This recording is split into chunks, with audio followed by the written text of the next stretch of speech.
Assalamualaikum warahmatullahi wabarakatuh. Perkenalkan, nama saya Astirul Islami dengan NIM 0101-2201-002.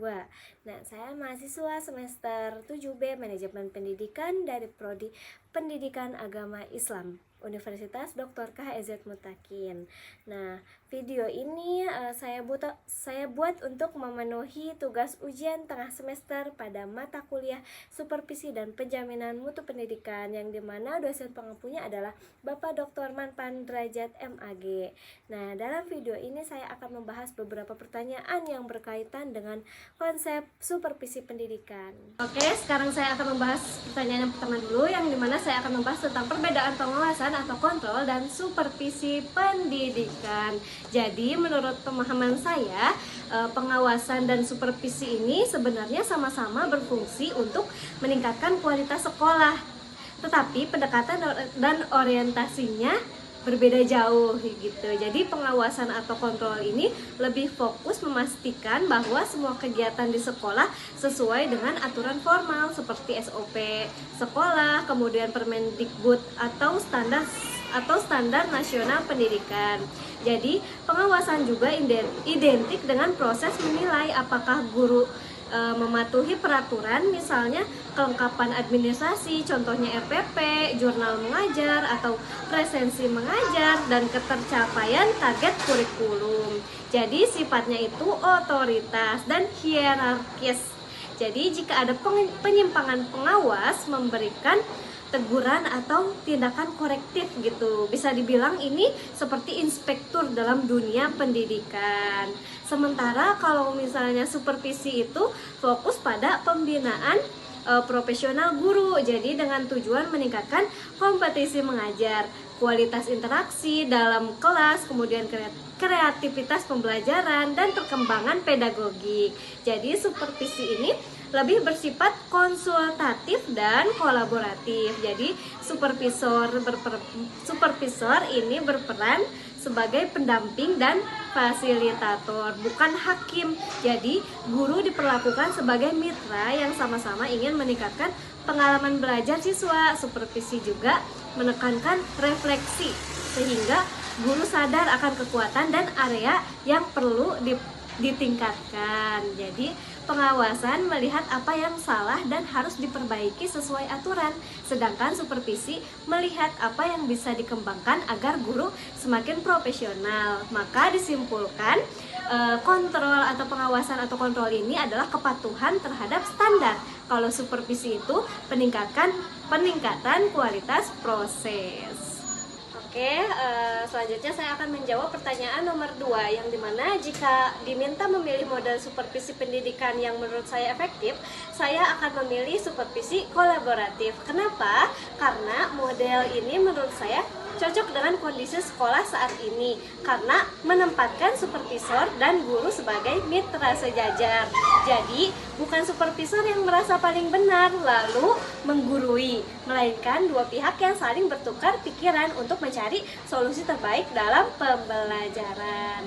Kemudian dalam supervisi kolaboratif juga, guru diajak untuk terlibat aktif dalam merencanakan apa yang ingin mereka kembangkan, bagaimana proses supervisinya, supervisi yang dilakukannya, kemudian seperti apa perubahan yang mereka harapkan. Jadi dengan kata lain, guru diberi kesempatan untuk punya suara dan peran penting dalam setiap keputusan. Jadi supervisor hadir sebagai teman diskusi yang memberikan sudut pandang tambahan, bukan sebagai atasan yang mencari masalah.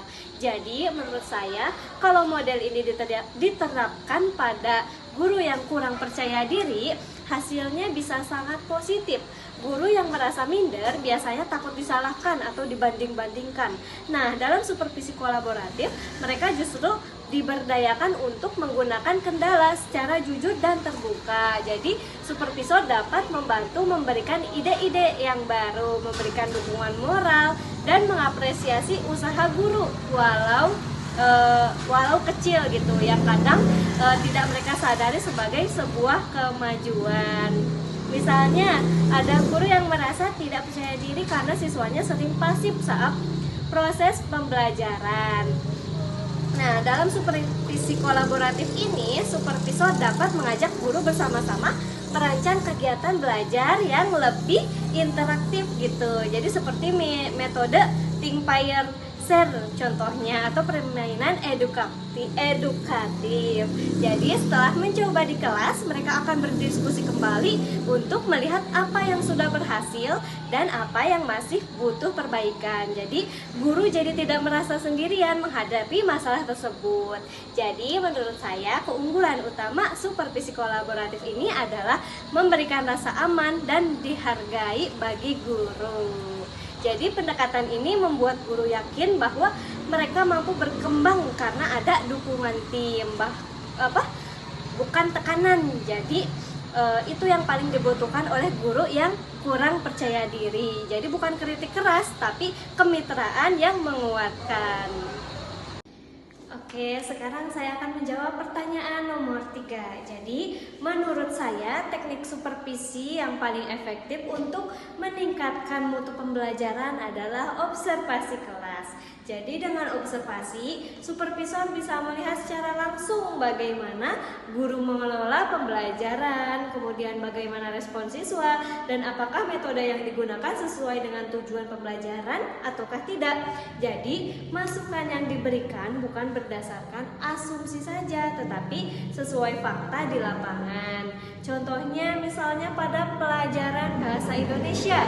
Jadi, dengan materi teks deskriptif misalnya, guru mencoba membuat siswa aktif lewat kegiatan menulis dan presentasi singkat. Jadi supervisor mengamati jalannya kelas, kemudian setelah itu berdiskusi dengan guru mengenai apa yang sudah berjalan baik. Misalnya siswa terlihat antusias saat diminta mendeskripsikan benda favoritnya misalnya, dan apa yang perlu ditingkatkan seperti penggunaan media visual agar siswa yang kurang imajinatif bisa lebih terbantu. Kemudian memang ada tantangan seperti misalnya guru yang nggak percaya diri atau grogi gitu saat diawasi, sehingga mengajarnya tidak seleluasa biasanya. Karena itu mungkin supervisor perlu menciptakan suasana yang nyaman dan menegaskan bahwa observasi yang dilakukan untuk membantu guru berkembang. Jadi jika dilakukan dengan pendekatan yang baik, observasi kelas ini bisa menjadi sarana yang efektif bagi guru untuk memperbaiki proses mengajarnya secara nyata. Baik, selanjutnya saya akan menjawab pertanyaan nomor 4, yang dimana analisis kebutuhan dalam supervisi pendidikan adalah proses untuk mengetahui apa saja yang menjadi kekurangan atau kendala, sehingga bisa dibuat program perbaikan yang tepat sasaran. Jadi, supervisor tidak boleh hanya menebak masalah, tetapi harus mengumpulkan data yang akurat melalui observasi, wawancara, refleksi guru, kemudian serta melihat hasil belajar siswa. Jadi dengan begitu supervisi tidak hanya formalitas gitu. Jadi tetapi benar-benar menjawab kebutuhan sekolah yang nyata. Jadi kalau saya menjadi supervisor di sekolah yang nilai literasinya rendah, hal pertama yang akan saya lakukan adalah mengidentifikasi penyebabnya. Jadi saya akan mengumpulkan informasi dari berbagai hasil asesmen literasi siswa. Jadi hasil asesmen literasi, kemudian pengamatan terhadap metode mengajar guru, kemudian ketersediaan buku dan fasilitas membaca. Jadi serta bagaimana dukungan dari orang tua di rumah, seperti itu. Jadi data ini penting untuk memahami apakah masalahnya ada pada strategi pembelajaran, kemudian minat baca siswa, atau sarana pendukung yang kurang memadai, seperti itu. Jadi berdasarkan temuan tersebut, saya menyusun langkah perbaikan seperti misalnya memberikan pelatihan strategi literasi untuk guru, kemudian membangun pojok baca di setiap kelas, atau membuat program membaca 15 menit sebelum pelajaran dimulai. Jadi, saya juga akan melibatkan orang tua dalam program literasi agar dukungan terjadi di rumah juga. Jadi, Dengan analisis kebutuhan yang tepat, program kebutuhan yang tepat, program peningkatan literasi tidak asal-asalan gitu, tetapi benar-benar fokus pada akar masalah dan mampu meningkatkan kemampuan baca tulis siswa secara bertahap namun pasti. Selanjutnya saya akan menjawab pertanyaan nomor 5, yang dimana supervisi akademik fokus pada aspek pembelajaran di kelas yang langsung memengaruhi mutu belajar siswa.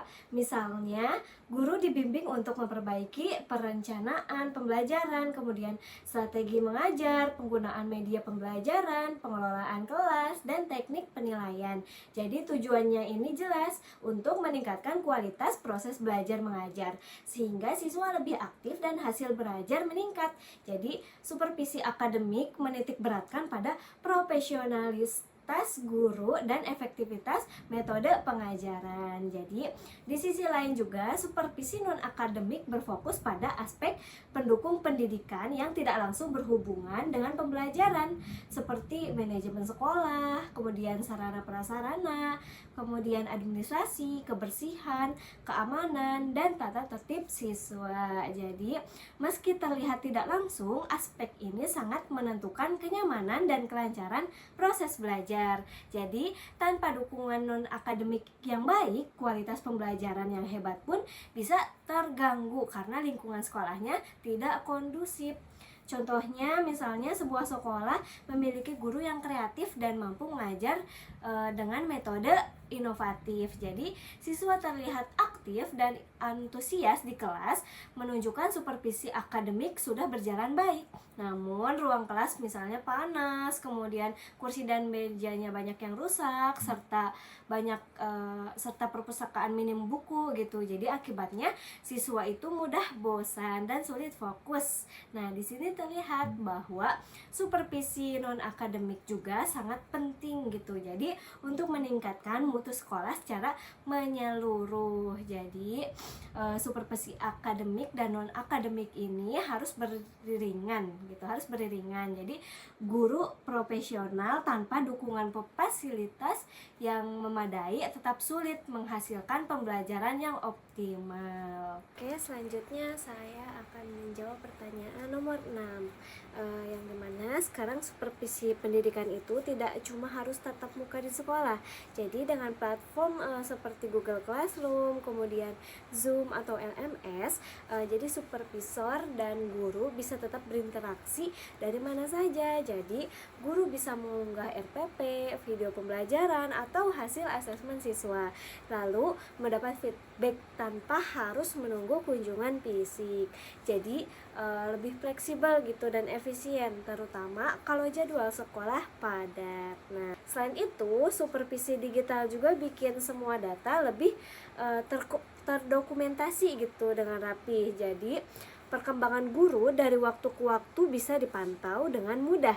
Guru juga bisa belajar bareng gitu lewat diskusi daring atau workshop online. Sementara kalau misalnya supervisor itu tetap bisa memberikan masukan yang spesifik gitu berdasarkan video atau aktivitas kelas yang dikirim oleh guru itu.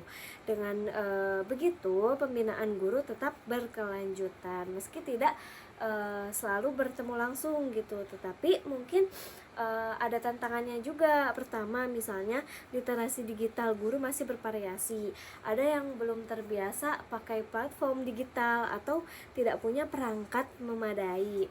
Solusinya gimana? Solusinya, sekolah bisa adakan pelatihan dan dukungan fasilitas. Kemudian yang kedua, interaksi emosional berkurang tantangannya. Nah, karena komunikasi daring membuat susah membaca ekspresi dan kondisi guru, supaya tetap efektif, supervisi daring sebaiknya dikombinasikan dengan kunjungan tatap muka sesekali biar hubungan tetap personal dan guru nyaman saat mendapatkan masukan.